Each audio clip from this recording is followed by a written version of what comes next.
10% of the UK population is affected by autoimmune conditions, with women being affected more than men. The immune system does not like to be idle, and in a way, we are being slightly too clean in the West and in Northern Europe. It was so dangerous that I almost died a couple of times and I was kept alive with blood transfusions. You can never cure an autoimmune condition. What you can do is manage the expression of it. Hello everyone, welcome back to the Eat, Burn, Sleep podcast. I'm Yalda Alaoui, your host. I'm a nutritionist. I'm a pioneer in the field of anti-inflammation, and today we're going to be talking about autoimmunity. This is going to be a solo podcast, a masterclass on autoimmunity. And if you know my story, you know that I have been diagnosed with 2 autoimmune diseases.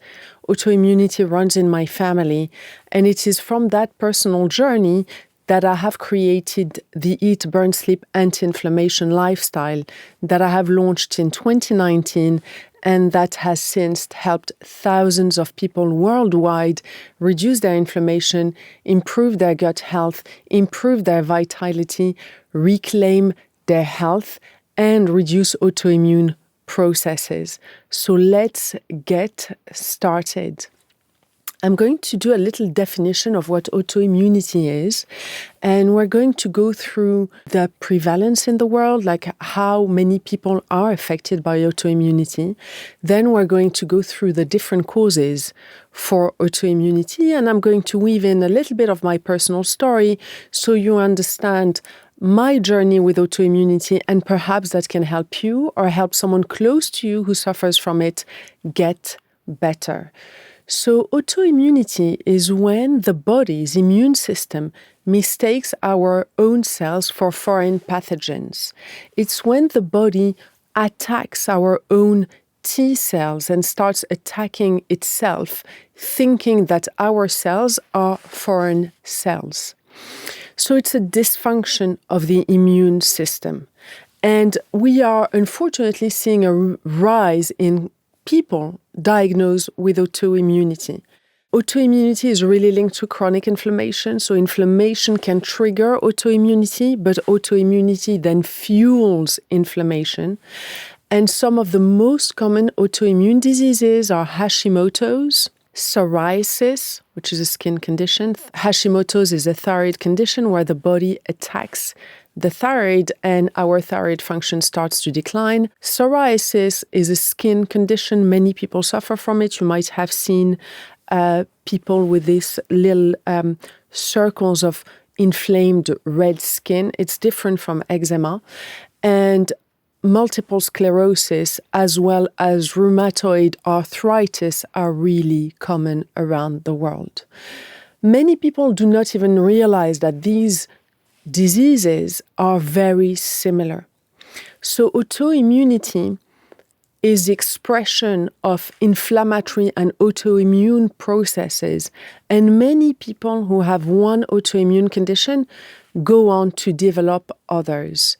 It's called cluster diseases and cluster diagnosis.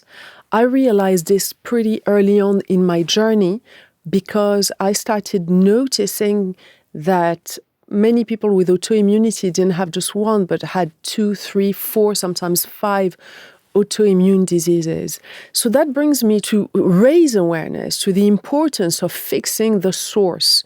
Because if you, let's say, have ulcerative colitis, which is what I'm suffering from, and you get surgery and the doctors say, okay, it's really dangerous, you might have rupture in your colon, we need to remove your colon and fit you with a bag, and then maybe resection. And then you no longer have ulcerative colitis symptoms. You might think that you are cured.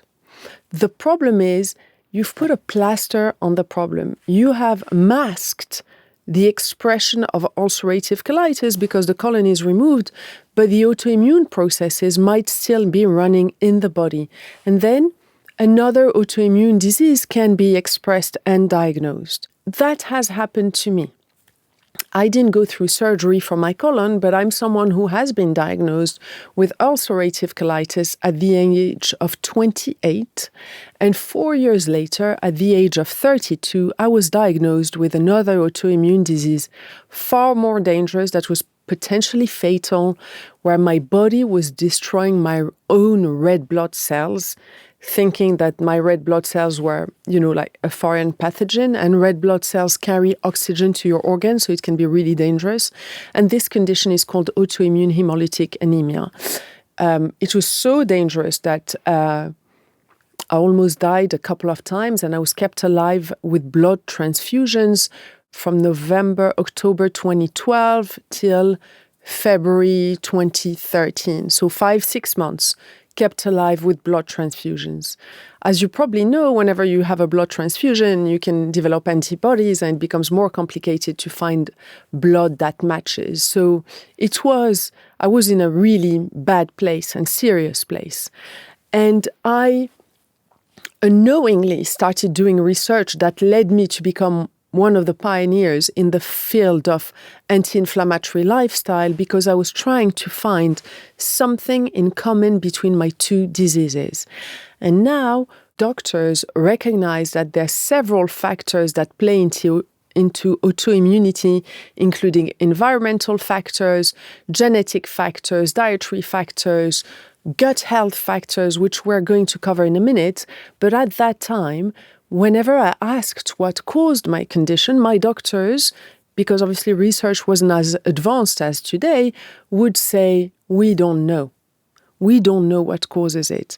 There was partly genetic, but that was not a causation. There was a correlation with genetics. And in my family, there is autoimmunity. My maternal grandmother suffered from systemic scleroderma, which is a terrible, terrible disease.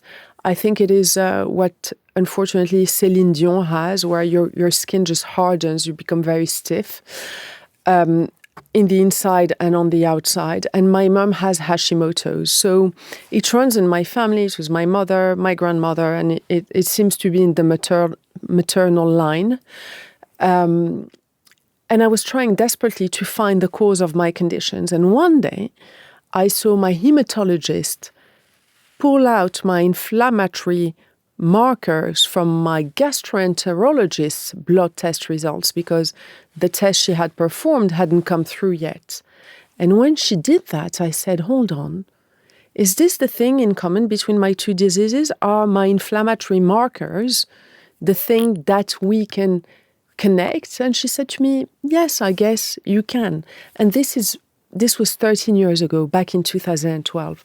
And that's when I thought, okay, if I fix my inflammatory markers, I'm fixing my autoimmunity. And that's how I started doing all the research that led me to create this anti-inflammatory lifestyle that put me in remission, that saved my life effectively. I've been medication-free since 2015, so it's been 10 years.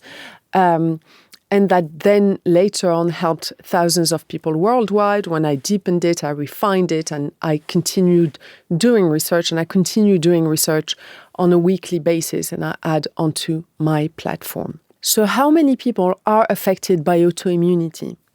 In the UK, 1 in 10 people, so around 10% of the UK population, is affected by autoimmune conditions, with women being affected more than men. In the world, Northern Europe, Northern America, higher latitudes show a higher incidence of autoimmunity. More people with autoimmunity are diagnosed in the north. So North America and Europe has a high prevalence of autoimmunity, with women being affected more than men. The main diseases that come up are rheumatoid arthritis, multiple sclerosis, autoimmune liver diseases, psoriasis, and Hashimoto's. Then, when it comes to Asia and Africa, we are seeing lower rates of autoimmunity. There are many reasons for this that we are going to cover now. So psoriasis seems to be more prevalent in Africa, and inflammatory bowel disease more prevalent, for example, in China. So the distribution of autoimmune diseases varies around the globe. So let's try and go through the factors that influence the difference in rates depending on countries. The first thing is sunlight exposure. We know that having higher levels of vitamin D and sunlight exposure can reduce the chances of autoimmunity. So for anyone with an autoimmune condition, you must take vitamin D. Vitamin D really helps lower autoimmune processes. The second thing is the hygiene hypothesis. So for many years, we have observed that in sub-Saharan Africa and that in the Indian subcontinent, the autoimmune rates were slightly lower, and we attribute this to the fact that there is slightly more bacteria around. The body, the immune system, does not like to be idle, and in a way, we are being slightly too clean in the West and in Northern Europe.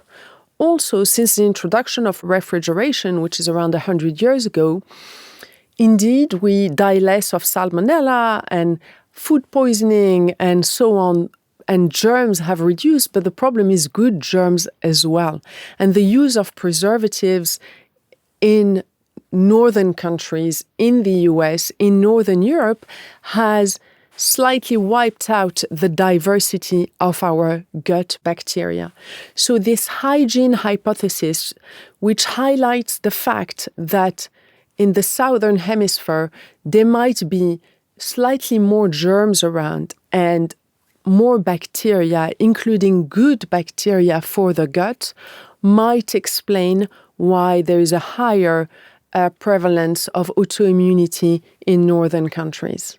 Now, there are some things also that it's very important to point out. The data and the collection of the data might not be as accurate in those places. So I remember having a conversation with microbiologists about some food poisoning outbreak that had happened in South Africa and was recorded, but some of the people that had been poisoned and some of that food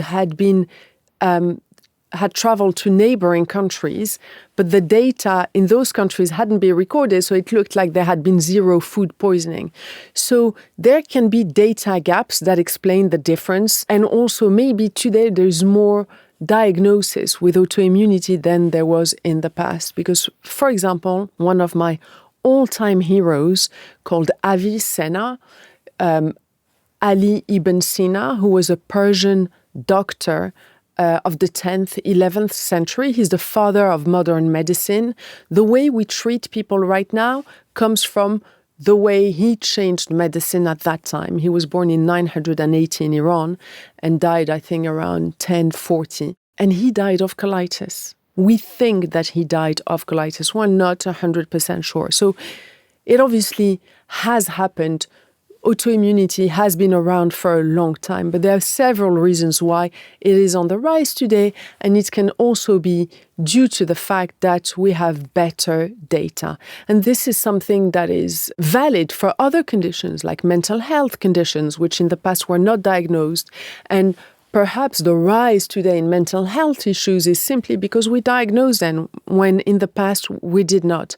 So it's always important when you look at data to bring in a little bit of questioning. How was the data collected? Who's read the data? What kind of bias is there? And it's the same thing with studies. You always have to take it with a little pinch of salt and question what you are reading. So what causes autoimmunity? So autoimmunity is linked to a dysregulation of the immune system, and chronic inflammation is a dysregulation of the immune system. Oftentimes, it is triggered by dysbiosis, by an imbalance in the gut bacteria. And that's why in my method, what we treat first and foremost is the food you put in your mouth, because everything you put in your mouth will have an effect. Nothing is neutral, not even water. Even the water you drink, depending on what's in it, will affect your gut bacteria differently. So the foods we eat feed the probiotics in our gut or deplete them. So that's why it is important to have a wide variety of foods, of fruits and vegetables, because all these foods will have different prebiotics. Prebiotics are the food for the probiotics in your gut.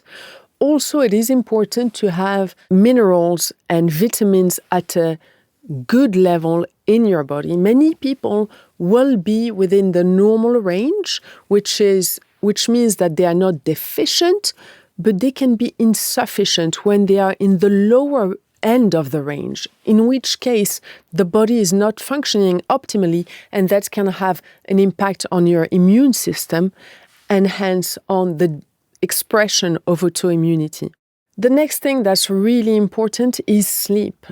During sleep, the parasympathetic nervous system sets in, and the parasympathetic nervous system is responsible for rest, digest, immunity, and fertility.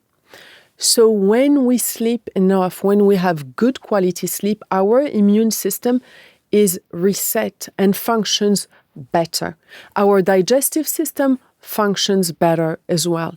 And if our digestive system functions better, our immunity is better, because 70% of our immune system cells, gut-associated lymphoid tissue, reside in the gut, as the name suggests. The next thing that is really important is regulating our cortisol levels. So cortisol is the stress hormone. Cortisol is not necessarily a bad hormone. Every morning we have a rise in cortisol levels, which allows us to get out of bed, to go and do things. So it's the get-go hormone, and we need it. But when cortisol levels are dysregulated, and sometimes that can be linked to the way we live, to elevated stress for a long time, to diet. A poor diet will have a huge effect on cortisol levels. A poor liver function will also influence cortisol levels. If you eat a lot of sugar, your cortisol function will definitely be affected. So when cortisol is dysregulated, that is linked to immune system dysregulation as well. So it's very important to have regulated immune system and regulated cortisol levels. And to achieve that, a healthy anti-inflammation diet is necessary. Food timing is absolutely key. Respecting the circadian rhythm.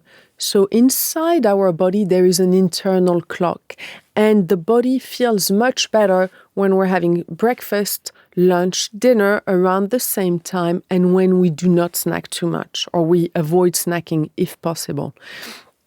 Because the digestive system has this little clock, and that will also impact when our cortisol hormone is released and when it is going down, so we can rest and prepare for bed in the evening. There are other things that really impact cortisol. It's the way we live these days. So 100 years ago, people were more likely to work on a field, have their fingers literally in the earth. So earthing, being closer to nature, has been shown to reduce cortisol. That's why you have people who go and hug trees and feel better. They're not crazy. It's just because when we are in nature, whether you're swimming in the sea or you're in a forest, our cortisol levels go down. Nature heals us. And the way we live now is very removed from nature. Cooking is also a form of earthing, but most of us will go and buy food that's already prepared. So there's a lack of connection to the vegetables, to things from the soil. That can also, increase cortisol, the fact that we're so removed. And last but not least, when we see far, our cortisol levels reduce, because whenever we were cavemen, if we could see really far, meant we were safe. If we couldn't see far, we were slightly in danger. And what do we do these days? There's my phone here. We're like this most of the time. We're looking at something really close to our faces. And that is not great for our cortisol regulation. So all these things really play into the dysregulation of the immune system. Then, of course, antibiotics courses Whenever we take antibiotics, sometimes it is necessary. You have a bacterial infection. Antibiotics are effectively saving your life.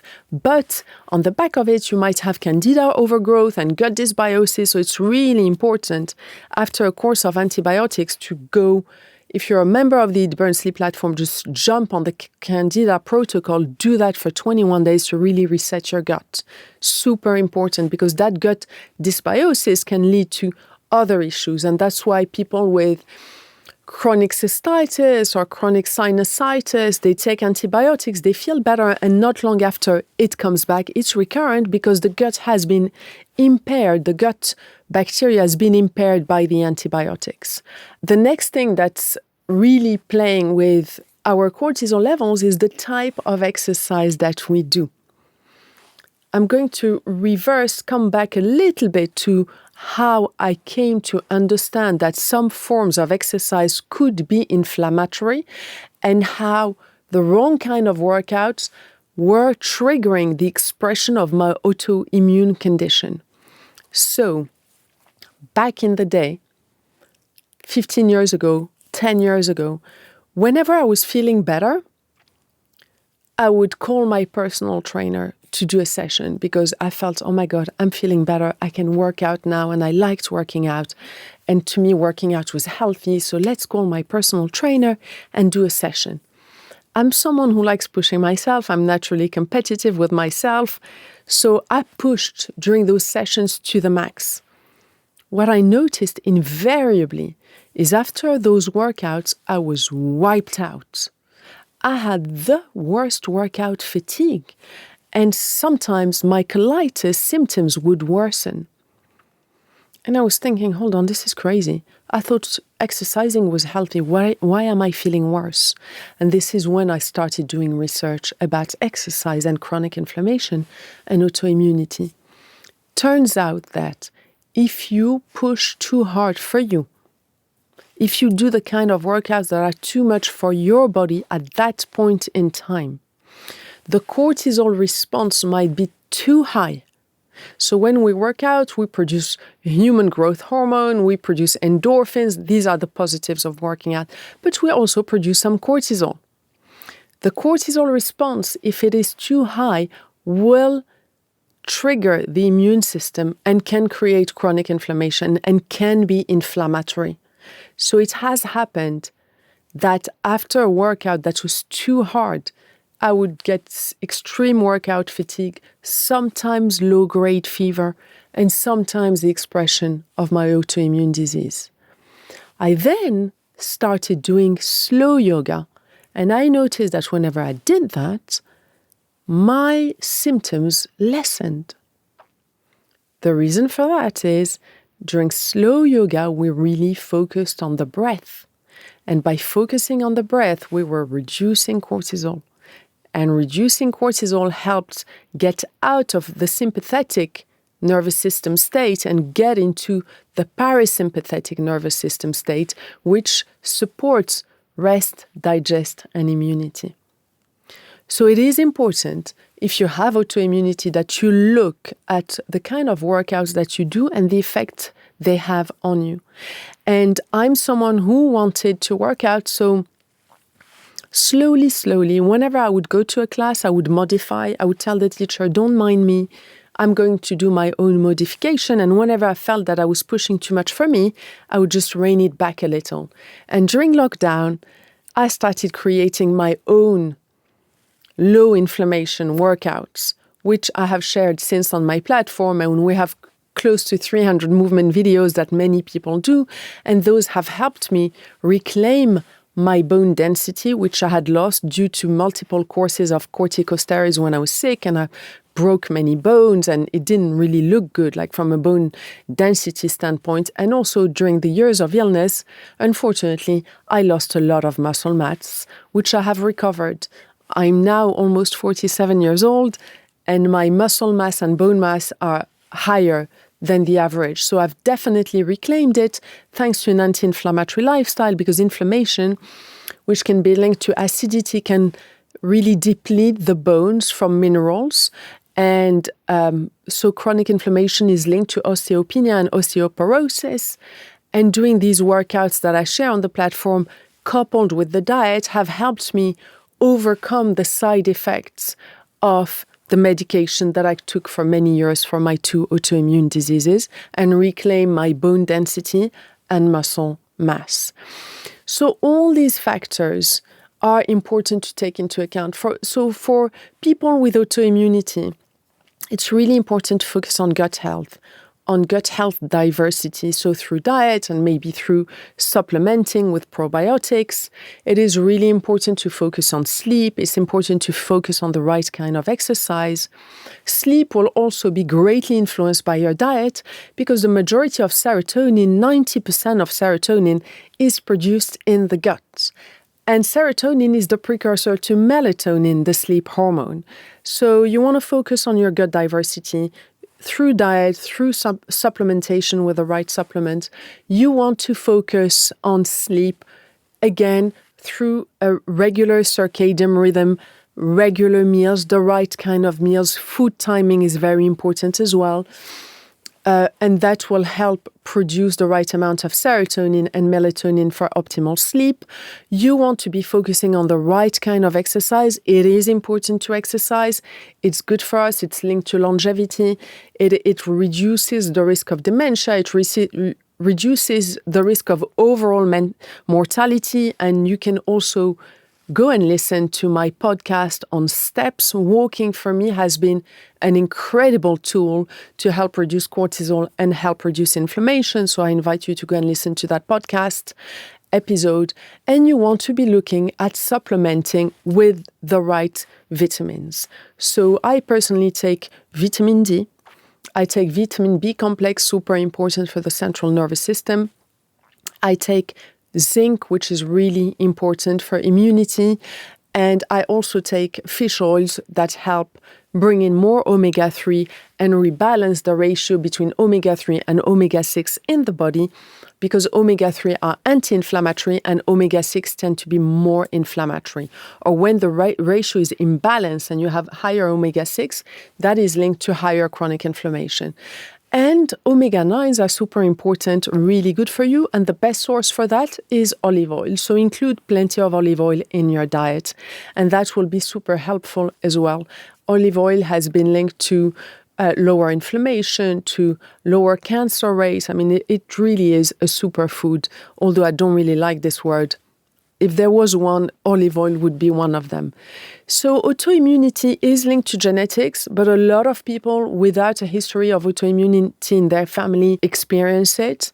If you have autoimmunity, please take it seriously, because if you have one condition and you might have just psoriasis and think, oh my God, it's fine, it's just my skin, it means that the processes are happening in your body and you could potentially develop another autoimmune disease. So it is important for people like us to manage it. You can never cure an autoimmune condition.